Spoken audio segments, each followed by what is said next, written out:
We're four friends who live across the globe and share a love of Bon Appétit's YouTube channel. So we came together to bring you our thoughts on what BA serves up.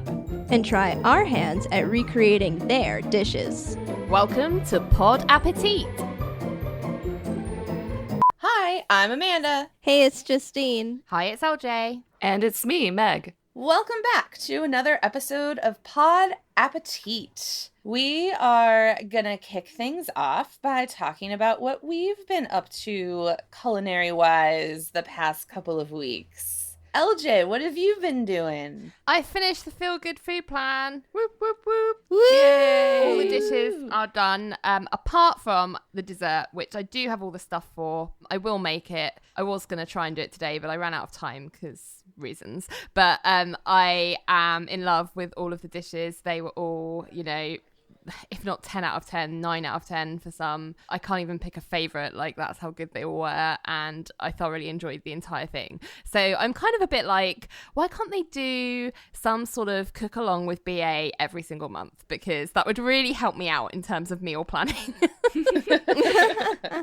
How was that turmeric salmon? The turmeric salmon was really nice, really easy to do, because you just kind of wilt your greens, put them in a skillet, put your salmon on top, and then mix the turmeric in with an oil and paint, I guess, your salmon with the turmeric oil, and then you just shove it in the oven until the salmon is done. So really easy and delicious. Well done, Chris and Andy. And props to you for doing them all. It was a pleasure, not a chore.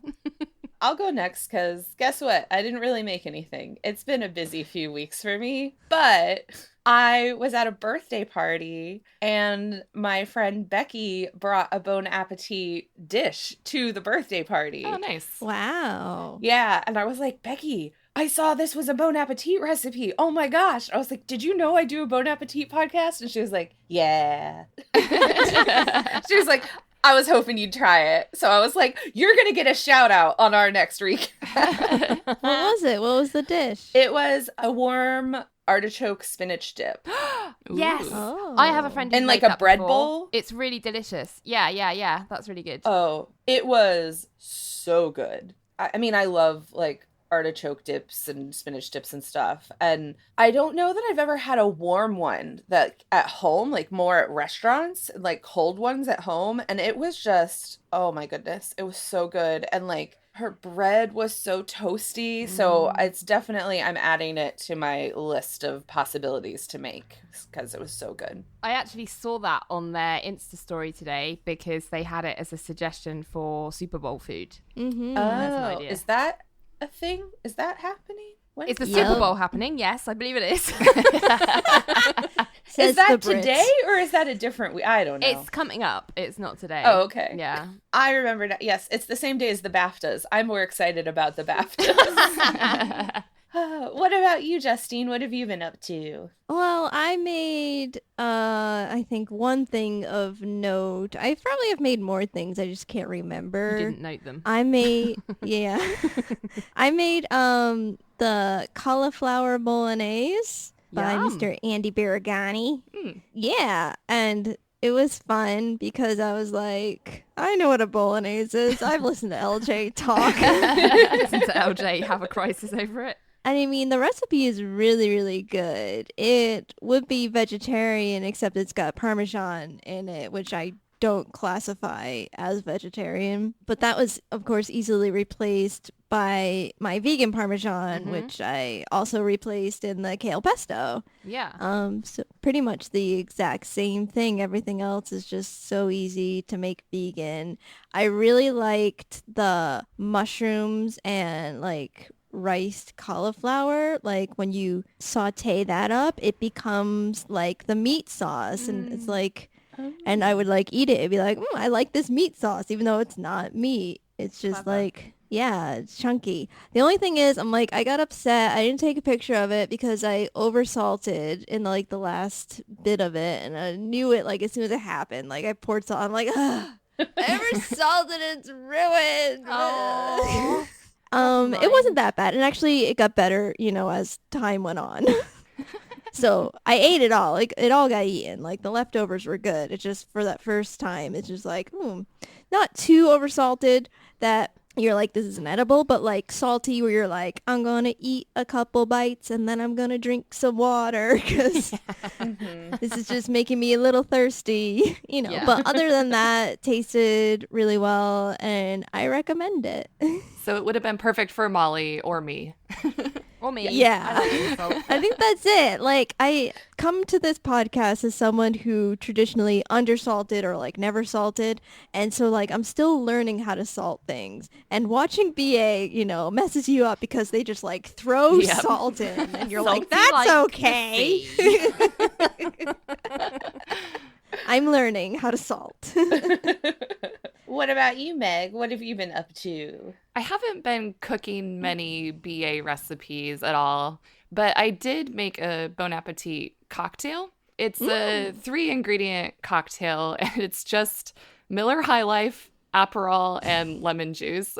This was... Is this a Delaney? Yep, a Delaney contribution to Bon Appetit's highly recommend column. This came out back in the summer, and Delaney called it his go-to summer cocktail. And I've just really been pining for summer, even though it's just barely winter. So I thought I'd cheer myself up with a summery drink. And it was almost too summery because I made myself a little bit sad that it wasn't actually summertime. Well, come down to LA. It's going to be summer this week. Yeah. Aww. But it was tasty. It really reminded me of a shandy, if you've had a shandy before, which is just beer with lemon juice, typically, sometimes grapefruit juice. It was nice and refreshing, and I'll definitely be making this again in the actual summertime because there's nothing better than an ice cold beer on a really, really hot day. And I did cook some Bon Appetit things with help from my brand new paring knife, chef's knife, and serrated knife, which I got for my birthday from my parents. They were so sweet. They listened to the recap episode where we talked about the chefs sharing their favorite knives. And in that episode, I said that I could really use a new set of knives. And so they got that for me. And it was really sweet. Oh my God. What's up with that? Because my parents listened to my episode and then bought me things that I needed to. Look at them trying to get you things you might actually want. Wow. It's like they don't know. I was going to say, they don't listen to us in real life, but when we're on the podcast, they're like, well, they said it. I've got to follow up. It's on the internet. Next year we need to do a Christmas list episode and I can just like subtly send it to my parents. Right? I guess that's how it works now. Well, we have some recapping to do, and we have 7 videos on the menu for today. We have Markiplier tries to keep up with a professional chef, back-to-back chef. Pro chefs try latte art, test kitchen talks. Hawa makes Somali pasta, Suugo from the test kitchen. Every way to cook a whole chicken, 24 methods from Emil. Pro chefs blindly taste test snacks from Test Kitchen Talks. Pastry chef attempts to make gourmet jelly belly jelly beans. Gourmet makes. And Chris makes BA's best lasagna from the Test Kitchen. So let's get started with the first video. Markiplier tries to keep up with a professional chef. Wait, did you just call him Markiplier?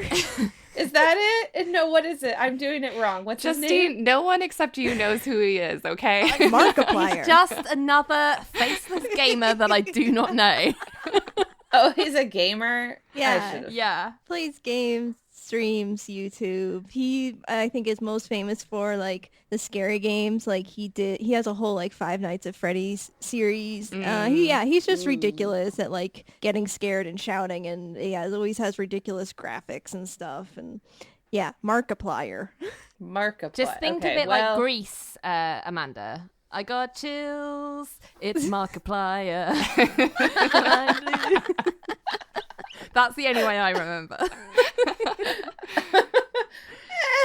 I just thought of him as the overly confident, rude guy. Yeah, that's his shtick, yeah. Yeah, this is the thing, okay? So I know that it's a shtick. I know that he's like doing it to be funny, or whatever. But I think this kind of performative machismo shtick is really just not my jam, and I just find it really annoying. And I'm just not the audience for him, and honestly, and that's okay. But I'm just annoyed that he's coming into like my thing. These people are coming into my thing, and I want them to get out because I don't believe that these audiences need to cross-pollinate. Yeah. But fine. I think it's weird that he did it because I'm like, I think it's fine when it's just him by himself on his show. But like if he does something, you know, with like his parents or another vlog, it's not like he does that. He's himself. He's capable of being himself. And you saw that at the end of the video that he's like, yeah, sorry I did that thing. That's just the thing that I do. But I'm actually really grateful to be here and so happy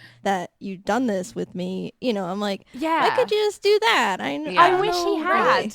Because the whole way through, and he was doing his like being stupid kind of thing, I just find that kind of personality being kind of imposed in the back-to-back chef scenario, I just find that type of student personality incredibly anxiety-inducing, because it just reminds me of when I was at school and in class and the troublemakers were just being pains in the ass, and I'm like, shut the fuck up, I just want to learn. Just stop being an idiot. Like, I just want to hear what Carla has to say. And I don't know. I guess some people must find it funny because otherwise he wouldn't be successful, but it is what it is. Whatever. That's what I have to say. I think I'm just not his audience either. It didn't float my boat. And even sometimes the shtick can amuse me, but I have to say in this case, I just wasn't particularly charmed. I don't think I laughed once. I wasn't offended either, but I was also kind of like, I'm done with this guy. And also, kind of like you said, LJ, it seems like a lot of these streamers have that same shtick or a similar shtick. So it's kind of like, what's different about you? Are you all just overly confident? Maybe get a more unique personality.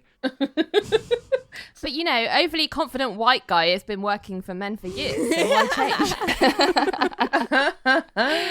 That was definitely a vibe that I got from this, is like, he is used to a very, very male audience who's just like, yeah, this is what men do. They smash things and they squeeze things and this is how they do it. And I was just like, nope, I hate that. Like, it's not for me. I just felt like it was just placing toxic masculinity into a kitchen. Well, yeah, he does it because he addressed at the end that he's like, well, I'm afraid of looking stupid. I mean, like, that's why they all put it on, because I don't want, well, that's me generalizing if that's why they all do it, but it is a thing that people do of like, the overly tough guy comes from like, I'm gonna look stupid because I don't know what I'm doing. Yeah. But guess what? Vulnerability is much sexier, guys. Yeah. True. When he said that he stopped himself from uprooting the entire basil plant, and it seemed like he was kind of expecting praise or a compliment, and Carla was just kind of like, thanks for your restraint, I guess. Thanks for being a normal person. One thing I do like about when they get these types of personalities on for Back-to-Back Chef is Carla's way of dealing with them, because she does it. I would be in no way that calm and like just let it roll off me. I would get riled up, and I think that's probably what they're looking for, right? They're looking for the reaction so that they can play off of it. So I think she did handle it in exactly the right way, and that's always good to see. Well, I don't think they're used to dealing with mothers of two children, you know, like yeah, a sour expert child at that. Carla, as always, was wonderful. I thought it was so funny when the crew was telling him to compliment Carla, and she was like, obviously mine's incredible. We don't need to go over that. Talking about the dish that they made, eggs in purgatory, I'm not 100% sure what that is and how it differs from shakshuka, if you guys have ever had I had shakshuka. that exact same question. Justine and I shrug. Oh. Yeah, I wondered exactly the same thing, and I tried to find an answer, and the best that I could come up with is that shakshuka has more or a different blend of spices. Okay. Shakshuka usually has cumin, paprika, cayenne, and nutmeg, which this dish didn't have. But as far as I could tell, that was the only thing different. Okay, that's useful to know. So it's like just a more heavily spiced version of this type of idea. But I really like shakshuka, and I'm sure I would love this dish because it's a similar idea. Baked eggs are always really nice, in my opinion. I had another question about this recipe, which was that it seemed overcomplicated to me that she had them break all 4 eggs into a measuring glass, only to then pour them out one by one later. Whereas I think if I were making this dish, I would probably just crack the eggs directly into the pan. That's interesting because I watched another video, not in this batch that we're talking about, it's an old one, where they were using eggs to do something, and they did the same thing. I think it was a Molly recipe, and we cracked eggs into a jug so that she could pour them one by one into a stand mixer.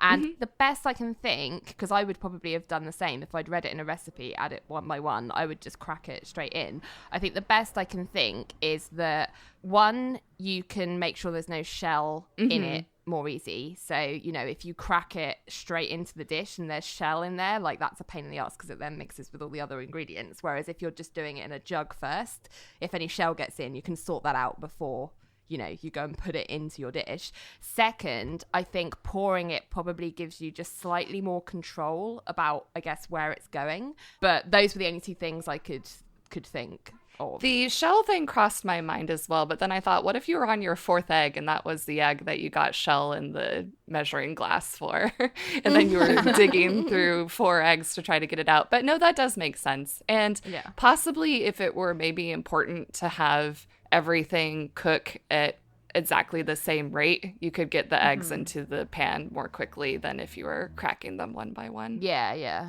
that's true. That's what I was thinking would be the reason, like the more evenly cooking. Now, for putting it into a mixing bowl, I don't understand that, but for cooking, I guess I can see the logic behind it. Yeah.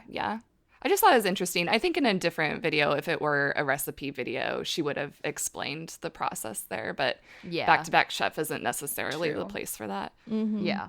Next up, we have Pro Chefs Try Latte Art, Test Kitchen Talks. So Claire thinks that Nicolas Cage is Obama. How fucking dare she? Can I just say, Nic Cage is my nemesis and Obama is my hero. And I was like, how dare she mix them up? They don't look the same. Well, I think it's hard to differentiate skin tones in latte form. Yeah, they're all kind of one skin tone. I guess that's the point. Oh dear. I have always wanted to do latte art. I always find when you get a really impressive one, it's always impressive. And I always think like, how is that possible? So I've always had like a low-key ambition to one day try it. So I found this video interesting. I liked when they were flicking through the inspiration. There was one of a bear, which I really want to try because that looks like something more cool than just like your regular heart, which any old barista seems to be able to do. But yeah, this was a fun video. I had a lot of fun with this one, and no surprise, I identified with Priya and wanting chai instead of coffee. I thought this video was fun, but also I was like, I just watched a Try Guys video where they did the same thing. Oh, really? I don't watch too. them, so right, okay. I guess that's just like a fluke of the scheduling, right? They couldn't have known they were going to go up around the same time. Yeah, but like that's just also kind of how I feel about these test kitchen talks sometimes, is that they're doing sort of internet popular things. Yeah. Yeah. I did enjoy this video too. I kind of predicted that it would be somewhat of a disaster because, as I learned from the Try Guys video and real life experience, it's a lot harder to make latte art than one might think. So obviously everyone in the test kitchen is very competent at making espresso, but it seemed like very few of them knew how to actually make the art part of a latte. And I thought Sola's approach was freaking hilarious because I think she probably thought, I am never going to be able to pull off like a decent latte art as it's probably you'd expect. Yeah. So I'm just going to go completely off piste and do something completely different. Like even getting like the dirt from the coffee grounds. I was like, no, oh my God, what are you doing? I love it. Oh, I loved it. Yeah. The coffee scape, as she called it. Yeah, as an art student, I relate to, final projects aren't term papers, they're like video presentations, so. I knew that Delaney was definitely going to be the nerd in this, so I also found it doubly hilarious when his was probably like one of the worst. It was so bad. Yes. But then he sassed Claire's at the end, and I was like, why are you sassing hers? Yours was awful. I think he hadn't done his yet because he was later in the day. Yeah. So I think that's it. He was like being judgy to her, and then I think later on he was like, oh, I didn't even steam this right. I don't have enough foam. Like, Yeah, it was revealed that Delaney always does his at night because that's what works for his schedule. Right, yeah, they did reveal that. I think it just goes to show that having all of the knowledge about a process doesn't mean that you can actually do it. True. very true. Yeah, we'd all be expert chefs if only it were that easy. There's nothing better than the skill and the kind of instinct, I guess, when it comes to this stuff as well. Surprise, surprise, Molly's looked the best, I thought. I would have awarded course. her first place Yeah. in my personal ranking. Oh, she wanted it too. Well. Oh, yeah. Oh, yeah. I was like, oh, she's seeing this as a competition where everyone else is just like, well, I'm trying it. Like, Yeah. I did feel a little bad for Priya because I feel like Brad came in and was just like, Yes. here, let's just put this on there. And I was like, Brad, get your own cup of coffee and do it. He was Like, just getting in her way. I was like, leave her alone. I thought that was pretty Get on funny with that Brad wasn't an official contestant Yeah. in this challenge. But then he butted in on Priya and on Gabby. And he Gabby! was just like a storm. He just came in and ruined everything. he's like, you got to put your hand. And she's like, I don't have a third hand. Yes, Brad. exactly. I thought Gabby was hilarious. She was like, but I can't do that. I can't do that. You're talking rubbish. I understood Brad there. It's like, take your hand you're using for the handle and put it on the bottom. Yeah, yeah. I also very much enjoyed Carla, of course, being the one to have put the sign on saying clean the wand, you animals. Yep. Always keep It your is wand important. clean. Yeah. Have any of you guys worked as a barista or anything like that? No. No. Okay, I kind of have. When I worked at Barnes & Noble, I was cross-trained in the cafe, which is essentially a Starbucks, but not. They, quote-unquote, proudly brew Starbucks coffee. First of all, yes, cleaning the wand is very important. You're supposed to wipe it down and then do like a spritz in between every drink. Yeah. Because otherwise, ew. And granted, it was like at a Barnes & Noble in Columbus, Ohio, but like I had never heard of the put the hand underneath technique. Like that was not a thing that we were taught. But I also think part of it is we were trying to do speed. Like, because if it's slammed on a Saturday, you're just like pumping out drinks. Mm-hmm. We had an espresso machine at home for a while. Actually, I guess we still do. It's just now collecting dust in the cupboard. But I have attempted latte art and never got anything to work. We've got an espresso machine. I never use it though because it's, I don't know, I find it really hard to use. I'd rather just boil the kettle. And, I know that's not as much of a thing in the US, but in the UK everyone has a kettle and we boil it to make our hot drinks. But that's just so much easier than sorting out all the grinding the beans and blah blah blah blah blah. Like I just think like it's a lot of faff. I don't even drink you know. coffee. Like I said, chai. I was like, oh yeah, chai latte. I'm down for that. I can't like drink chai. coffee anymore. That's it makes nice. me sick. So next up, we have Hawa makes Somali pasta, Suugo Suqaar from the test kitchen. Nice. So Hawa is back, and she brought bananas. I'm sorry. We all knew she would. Yeah, I mean, that's the only thing that upsets me about Somali cuisine. Everything else I am really enjoying learning about. And I understand why they eat bananas because it's, culturally they're very, very available and, fine. And maybe if I was born Somali, I would have developed a taste for bananas, but I wasn't. I don't like them. I'm really sorry. I will never be eating one with any of her dishes. But I thought it was funny that she said midway into the video that there's a saying in Somalia that says, we don't trust you unless you use a red onion. And I thought that was really funny as a saying. And I was thinking about what my equivalent would be. And I was like, well, it's obviously obviously I don't trust you if you use banana in your cooking. Dang. Oh dear. Oh, But yeah, man. otherwise I really enjoyed Yeah, I like how you can see, I don't know, I think we can't talk about like influences or fusion because it's colonization, is it not? Right. Yeah. But Yeah. it does lead to a whole blend of things that, you know, like the spice together, like she said, reminds you of garam masala, which is something I thought of immediately. Indian. And then it has the Italian Yeah. influences. Yeah, I've never really used those types of spices in anything other than Indian food. So you'd have it with like that type of a sauce with maybe like rice or naan bread or something. So the idea of having it with a pasta dish was super interesting to me because I was like, oh wow, like I would never even think to do that. Yeah, I really was intrigued by this dish. Like, I kind of want to try it. I feel just like I did like the last time Hawa was on. I'm just like, ooh, I want to learn more about Somalian cooking. You should. And she said you could have it over a baked sweet potato. Do you think she was talking with the pasta as well? Because I was like, I'm up for that. Carbs on carbs. I think just the sauce. Oh, okay, fine. That would be fine, good. fine. Yeah, it seems to me that this blend of, like you were saying, this sort of Indian spices with the Italian pasta, I think it might be one of those things where it's greater than the sum of its parts, where if I were to eat this dish, it wouldn't scream Indian to me or Italian to me. It seems like something wholly unique in its combination. I'd be really interested to try it. As people who like bananas, how do you feel about the addition of the banana to eating that kind of with the pasta dish? Is that something that you'd be interested to try, or does it make you feel strange? She says one of the big reasons they do it is balancing the savory with sweet.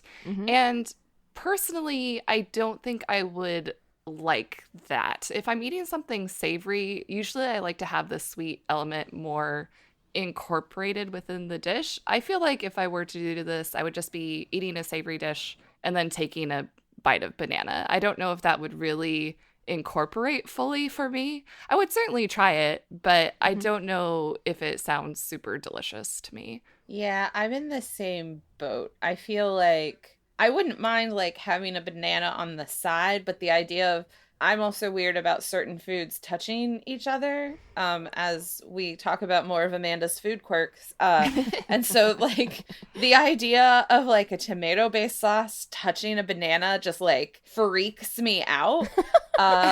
Like, makes me a little twitchy and, like, anxiety. So, yeah, I feel like I would do the same as Meg of like maybe have a banana and like take a bite of banana and then take a bite of the sauce, because if they touch in my mouth, that's okay. But if like they touch on the plate, I think I'd freak out somehow. Right. And I think it's, again, just a cultural thing. Usually bananas are, you eat a banana and that's it. Or you have it with something sweet, like a dessert. So to me, banana just equals dessert mostly. So it might be a bit odd to have this very dessert-oriented food with pasta. That's interesting because I wasn't sure whether it was just because I know I don't like bananas, so that was influencing my view that this was a strange thing to do. But I was like, is that the case, or is it that everyone else is seeing this as like when Buddy the Elf adds syrup to his spaghetti? Like, is it just me, or is this just a general? And I think you're right. I think it's totally cultural. Like, there's nothing wrong with doing it. And maybe if, you know, people who like banana tried it, they'd probably be pleasantly surprised. It seemed like Gabby was, certainly, when she tried it. Yeah, I liked how much Gabby was like into it and how sweet she was with her. Like, because this is basically a guest chef in her kitchen, and she's like being very warm and welcoming and like, oh, if, you know, put a plate aside for me after you're done filming. The only thing I was a little disappointed about is I felt like somebody else from back in the kitchen should have come up to taste it also, because it wasn't like the kitchen was empty. Like, we saw Chris and other people, so. Chris was sassing her for using a green pepper, which I was like, Chris, I know you don't like green peppers, but there is nothing wrong with them. I wrote in my notes, justice for green peppers. I know, I like green peppers. I don't understand why some people aren't on team green pepper. Green pepper agnostic. I enjoyed Hawa's shade over the peppers because she was like, you could add red pepper if that's of interest to you. It was like very passive aggressive. I do think Hawa and Gabby are a good combo because they're both very cheerful and sunny. Yeah, Gabby learning about that dish was like one of the most wholesome things I've seen this year. It was delightful. Next up, we have every way to cook a whole chicken, 24 methods. My first thought on this is I was like, Meg, there's so much pink chicken. Oh my God. I was having a hard time listening to a meal because he would like cut it open and I would just see huge pink spots and I'm like, they were cooked. They were definitely cooked. Like, not like when the dark meat gets cooked, they're still sometimes pink. Yeah, I have to say that the cooked chicken was not really a turnoff for me unless it had that gross yellow flabby pimply skin. Yeah. That was really gross. But I do find raw chicken inherently gross to me. And especially a whole chicken because there's just something kind of obscene about it. It looks like a little naked person. God. So yes, I do think I was predisposed simply because of subject matter to not fully enjoy this video. So you wouldn't ever put one on your hand and walk it around? That was entertaining, but ew. I also think that kind of, I guess, viewpoint on chicken was hammered home the best when he came back with the chickens that had been put like on something. So like the chicken on a can or the chicken on a bundt pan, and he'd lift it off and there'd be this big hole and he'd be like, oh dear, no. Speaking of obscene, yeah. Now, I love chicken. Chicken is one of the easiest meats to cook, and I think one of the takeaways from this video is that it's very difficult to fuck it up, basically, unless you put it in an oven and completely forget about it and it gets burnt to a crisp. Like, it will be delicious, most likely. Like, one of my favorite things in the whole world is roasting a chicken and then like standing there with a carcass and a jar of mayo, and I'll be the happiest bunny that's ever lived. Like, just literally just ripping stuff off, dipping it in mayo. Justine's stomach is turning. But like, I just think there's not really many things that you can do to a chicken that don't make it taste delicious. So it was quite interesting to see him go through all of those different ways and be like, yeah, this is nice, this is nice, this is nice. There were very few that it was like, this is not the way you would cook a chicken. There's only one thing I wanted from this video, and it was for someone to say rotisserie, and that didn't happen. They needed to call in Brad. Like you were saying, though, LJ, there were very few gimmicky methods in this episode. And I was wondering if you liked it more because there weren't as many just straight up gimmicks. Yeah, I did. Anytime they do a gimmick, I'm just like, we know this is not going to be the way to cook this food stuff. So I just think they're a waste of time. Yeah, but I think that's why I probably enjoyed this a bit more, because not many of them were ones that I was like, you don't say, you know what I mean? So it was good. And it was only 22 minutes. Yes, that was the other thing. It was a shorter one, which is always good. The other thing that I thought was most notable about this episode was when they brought out the baby and the chicken. Yes. That was my favorite part of this whole episode. Well, it was interesting because it made me think of there was a Foodcast episode back last summer when they did the Hot 10 restaurants, or it was September issue or something, wasn't it? They did the Hot 10 restaurants, and one of the photos they took in that issue was of the owner's kid in a stock pot. Like, oh, this is obviously the stock pot was not on the stove, like being heated up. It was just in a like cold stock pot on the counter, but they had complaints over the fact that they'd presented this baby as being something you might eat, and it was like, no, that's not what nobody's seriously suggesting that you cook your child in a stock pot. Nobody hears Jonathan Swift. Exactly. That's what's going on. But I just wondered whether that baby in a chicken suit would lead to like equal complaints about the kid in the stock pot. But yeah, I had the same thought. I was a little surprised that they did that after they got so much flack for the baby in the cooking pot before. I thought it was hilarious though. I was also curious to know whose baby it was. Just one off the street. Just random chicken baby. Casting call, need a baby that fits into a chicken costume. Yeah. Do any of you listen to How Did This Get Made? Yes. Because it makes me think, like, they could have just gone out on the street and Jason Mantzoukas style been like, bring me your baby. I want your baby. Yeah. And shout out to Mrs. Casper for tweeting, calling it now, best will be spatchcocked. Yeah. And she was not far from wrong. She was correct. Yes, spatchcock is the only reason I don't do spatchcock more often is just because it's a pain in the ass to like spatchcock a chicken when you could just. I don't think roasting it is bad. Like it's still a delicious chicken, so it's like, can I be bothered to go the extra mile and like spatchcock this thing? Probably not most of the time. I've had to edit so many spatchcocking videos. Is that a euphemism? I was going to say, spatchcocking sounds incredibly dirty. One thing that probably was not fun to edit was when Emil drunk half a pint of chicken stock and made those noises in the kind of voiceover, and that was not fun. I did not. That made me a little ill. Like the Movie concept. magic. The concept of drinking chicken stock, I don't actually have a problem with because I've done it. I drink bone broth like quite a lot, which is essentially the same thing, just a different animal. But the sound that he was making in that voiceover, like, oh my God, like just the exaggerated noise. It was like, oh, my ears. Anyone with misophonia would have been, well, they probably won't be watching this video, to be honest. It's too much. I deal with way worse bodily sounds. Oh, dear. Oh, my. Don't know how to follow up that. Next up, we have Pro Chef's Blindly Taste Test Snacks, Test Kitchen Talks. I was so impressed with Claire. I think this is what Gourmet Makes has been preparing her for. This was definitely Claire's game to lose, right? Yeah. She is the snack food queen. Mm-hmm. Yeah. I was like, she has to win at this, surely. Yes. Like, if she doesn't, like, so what the hell has she happy. been doing? So what did you guys think of all the different snacks? I mean, I would try them all. I was just wondering if you had the UK one, if you'd be like, that's my chips.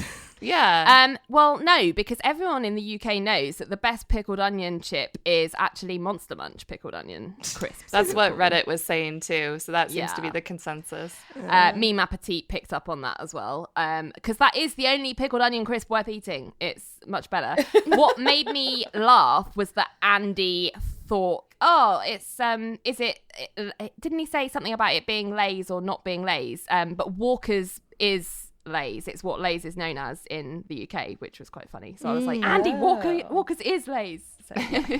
I have to say pickled onion crisps are not my favourites because when I was a kid, I once ate so many pickled onions that I was sick.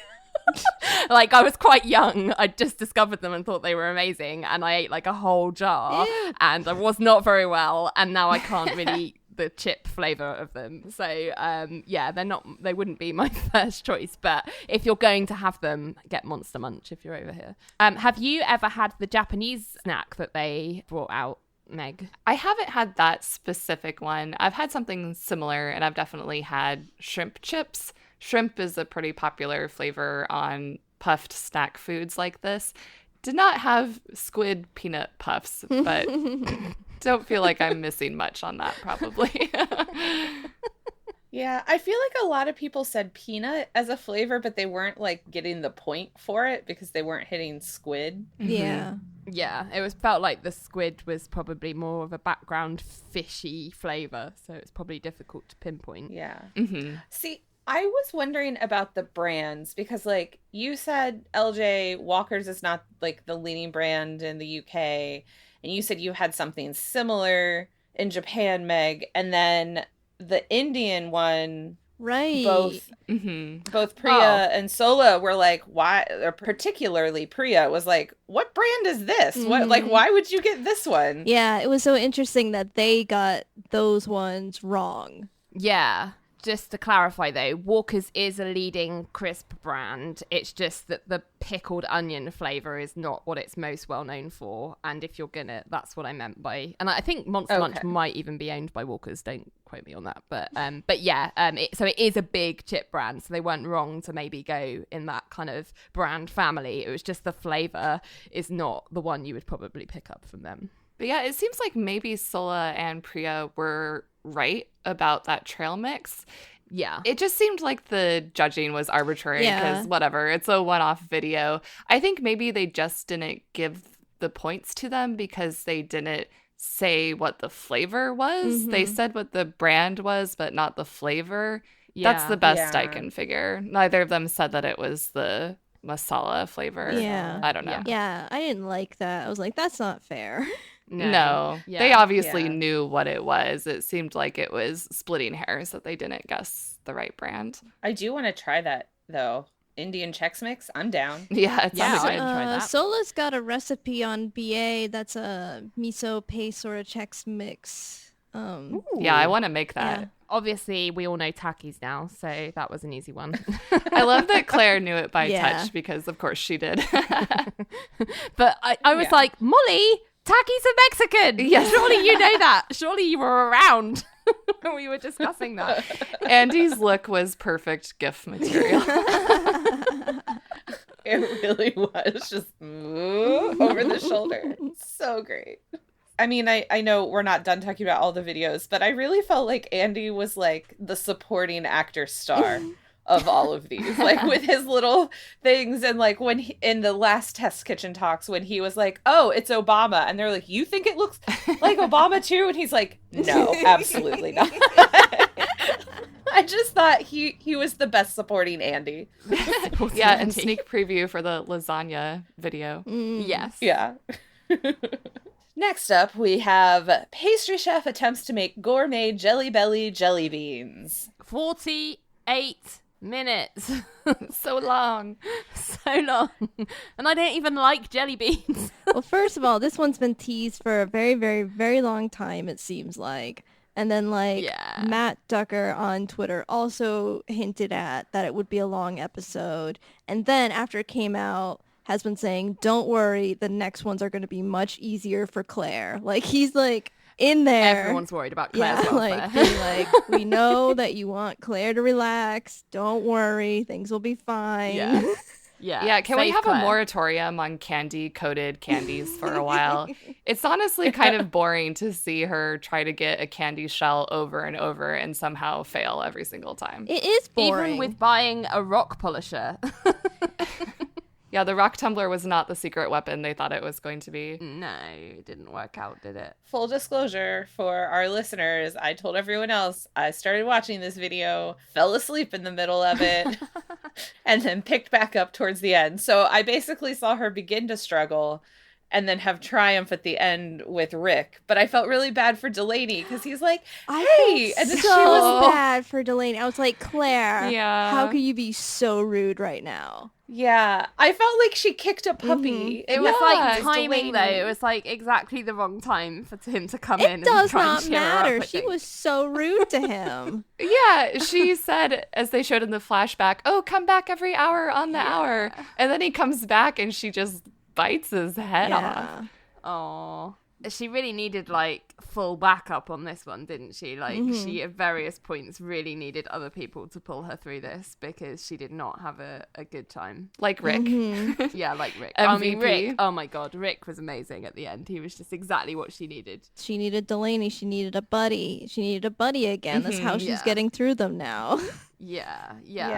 It was so painful to watch this video, I feel like, for a lot of it. Like her really, really struggling. Just like nothing seemed to be working right. Like I couldn't understand that original cornstarch mold situation that she had going on. I was like, how is that going to work? Because the mold is not, I don't understand. Like it just seems to be like shifting. It's not solid. Yeah. Like how is that ever going to be a good solution? So when she switched to the putty thing, which has worked in the past, I just don't know why she wasn't doing that from the start, to be honest.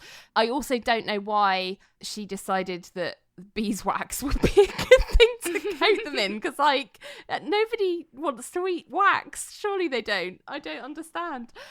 We also had like soggy burnt bread water again. And again. Coupled with soggy popcorn, which nobody wants. Of all the weird things to make a reappearance in the Bon Appetit cinematic universe, I did not guess that toast water would have been the one.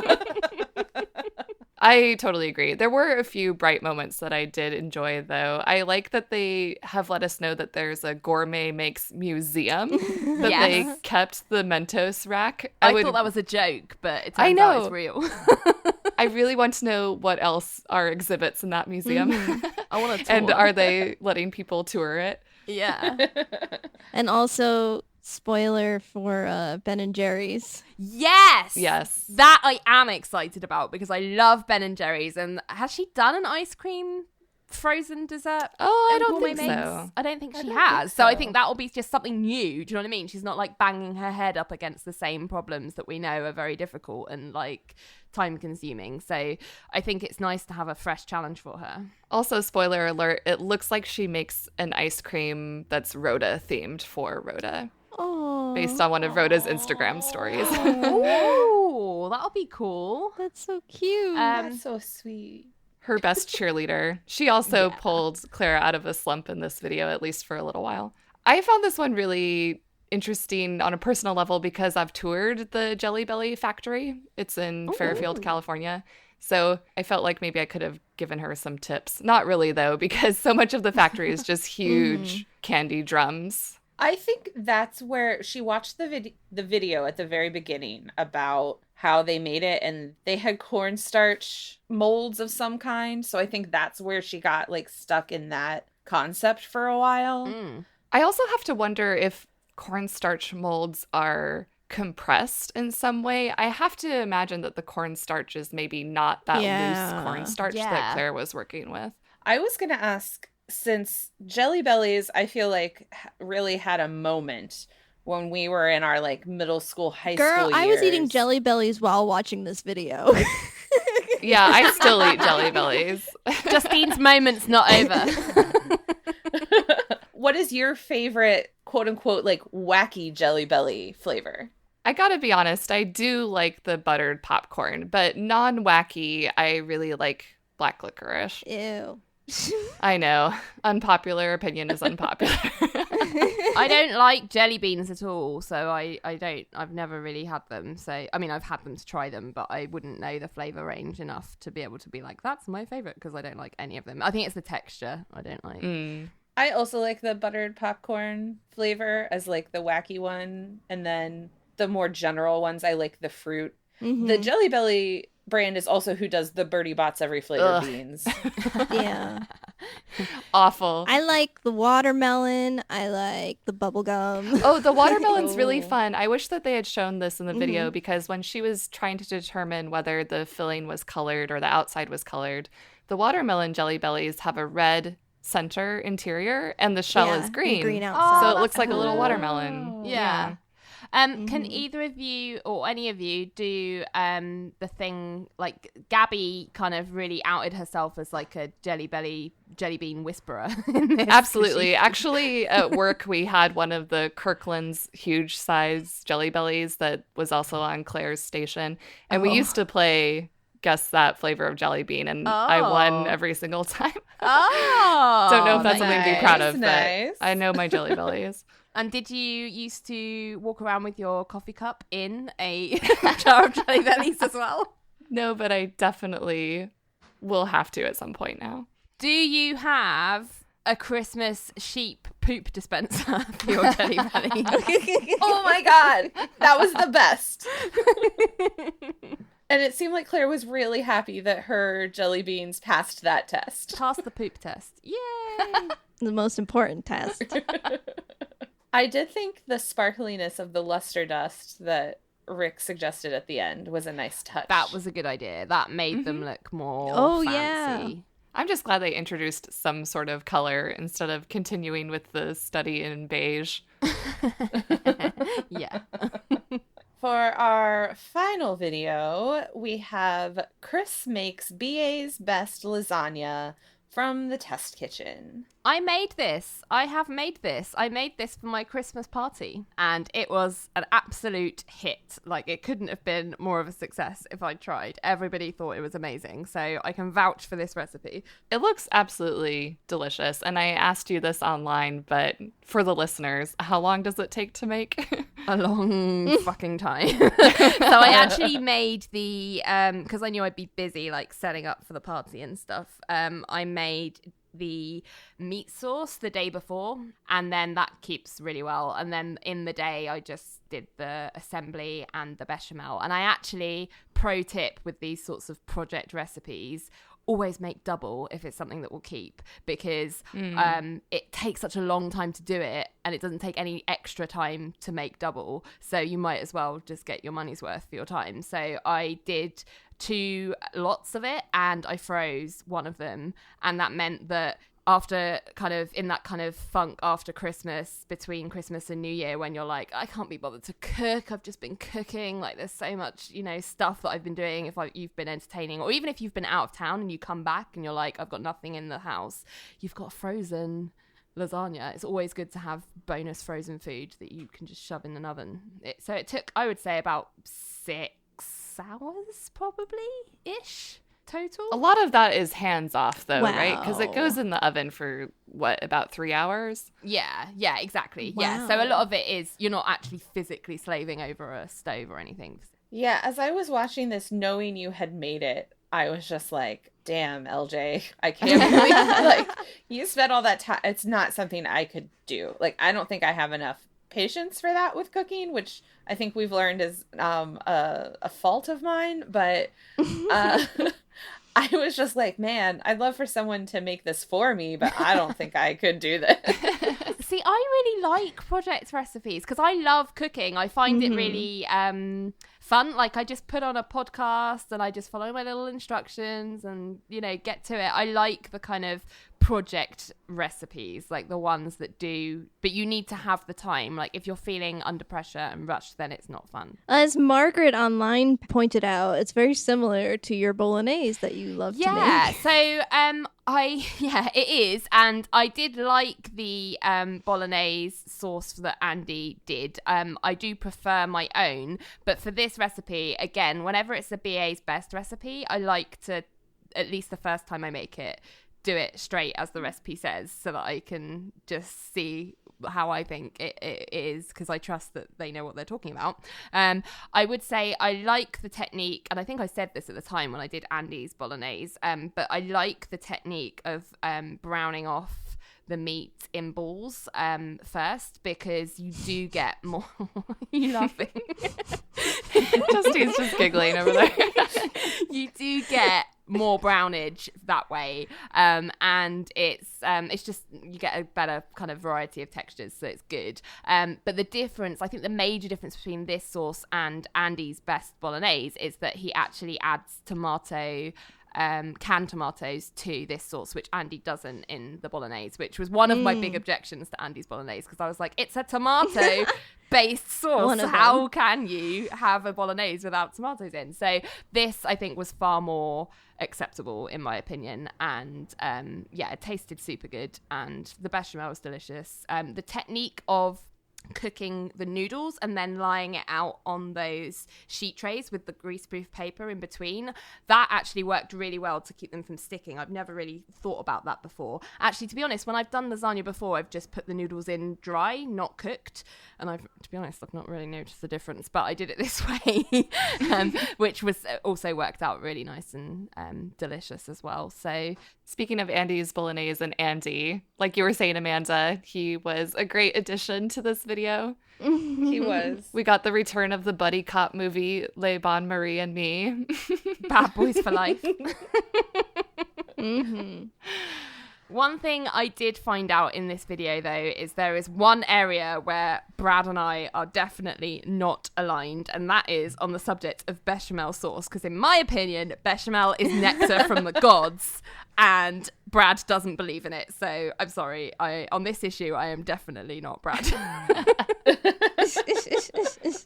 Did any of you watch Paris Hilton's lasagna video? No, I didn't. No, but I've seen someone like react to it in snaps. I mean, not in snaps. I'm talking like I'm at work on Instagram stories. What am I, 12? I just saw everyone mentioning the Paris Hilton video in comments for Chris's video, so I had to watch it. And let me just say, oh boy, the difference is night and day.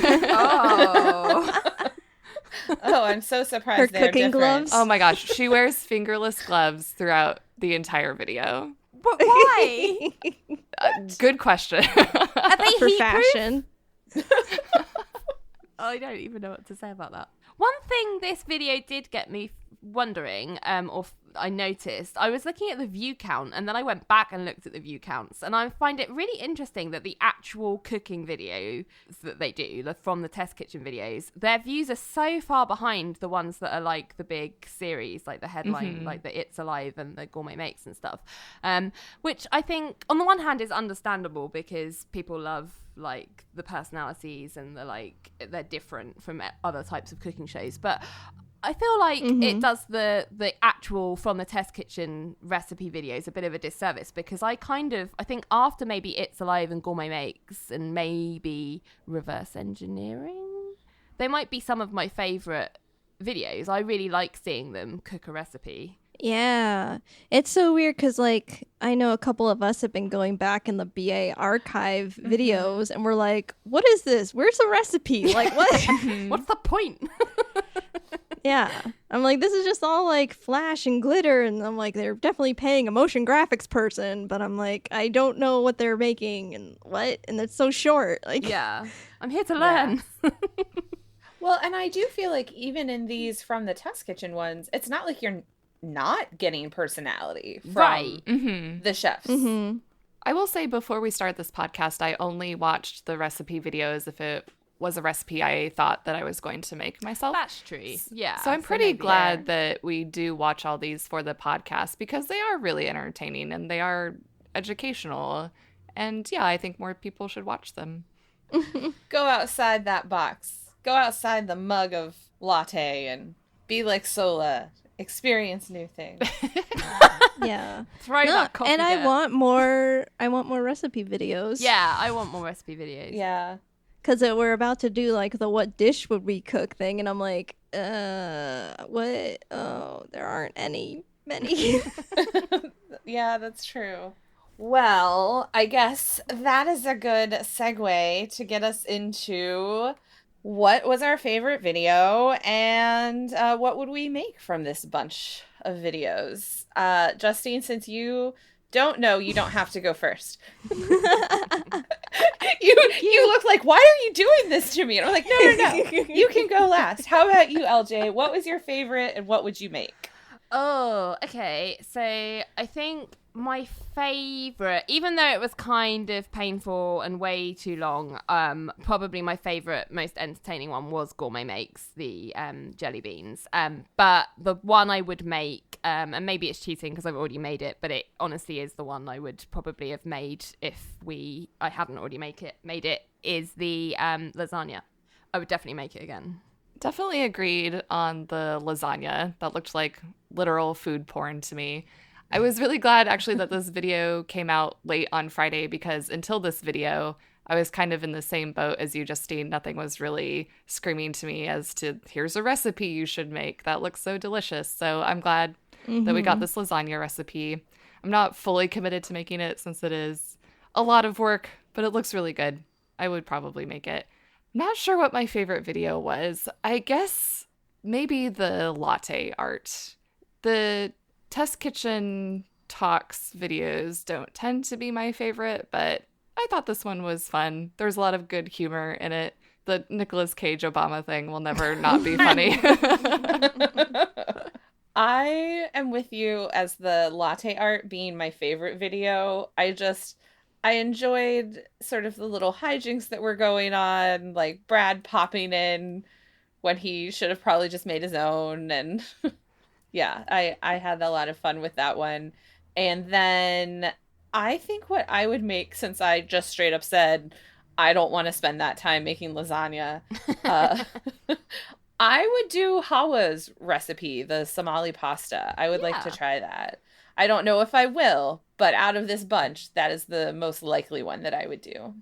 Yeah, I was also thinking latte art was my favorite. I was just bouncing between that and the taste test snacks, and I think latte art is like, just like a little bit funnier because, the other ones, not too much, no standouts really.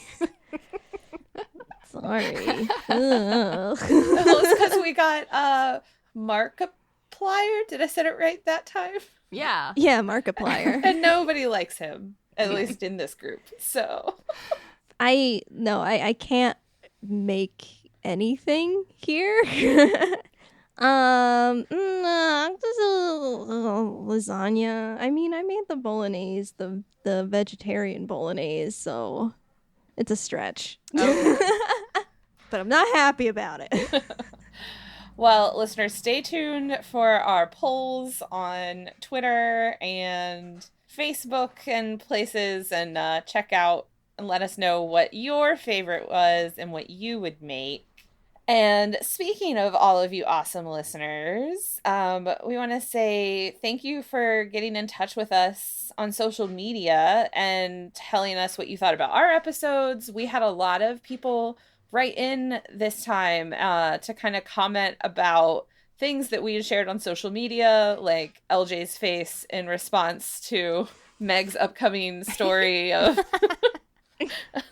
of Valentine's Day, and we had people writing in new suggestions for polls and things for us. So please keep writing in. We love hearing from you, and we share it with each other and talk about it together. So yeah, it really makes my day and our days. Yes. Just me. Yeah, we're all like, what? No, I love it when people write in. It's always really fun to be like, oh, people are listening. Yay. Yeah. And then this week, we don't have any reviews to share. Sad face. Frowny face. So if you want to hear your review read out on the podcast, write one for us. You can do it on Apple Podcasts, and we check all the different countries, so we will definitely read it out, even if you're from Canada. It's like specifically calling even people if out you're at this Canadian. point. Sorry. I was trying to think of the countries. Even you, Canadian listener. And they're like, me? Oh, gosh. Me? No. Sorry. I'm the worst. We have the stats. We know you're there.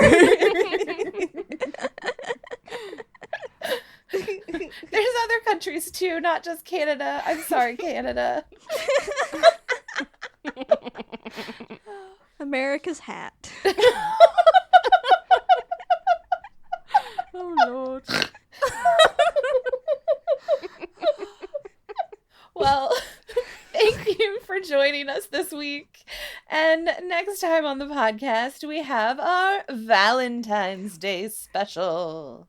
We get sexy. So sexy. It's really fucking sexy. We earn our explicit tag. Thanks for listening to Pod Appétit, a Bon Appétit fan cast. We'd love to hear from you, so find us on Twitter, Instagram, and Pinterest at pod_appétit. And on Facebook at Pod Appétit Podcast. You can also email us at podappetitpodcast@gmail.com and find all of our episodes on our website, podappetitpodcast.com. Until next time, the test kitchen is closed. Hey, I'm Shar. And I'm Kelly, and together we host Drinking and Screaming. We're a new horror discussion podcast based out of Vancouver, British Columbia, where each episode we pair a new cocktail with our movie of the week. For instance, I'm pairing this ad with just a shot of tequila. You know, because most ads are horrible. With Drinking and Screaming, you'll find yourself pulled into a new horror film to discuss and a new cocktail to try every week. Every episode is laced with great soundtracks, theme breakdowns, production trivia, Char's bad drinks, and so much more. What? I said clips from the movie. New episodes every week. Join in on the spoops. Drinking and Screaming, wherever podcasts are found. I give this ad a 5 out of 10. You know, we don't rate the movies. 5 out of 10.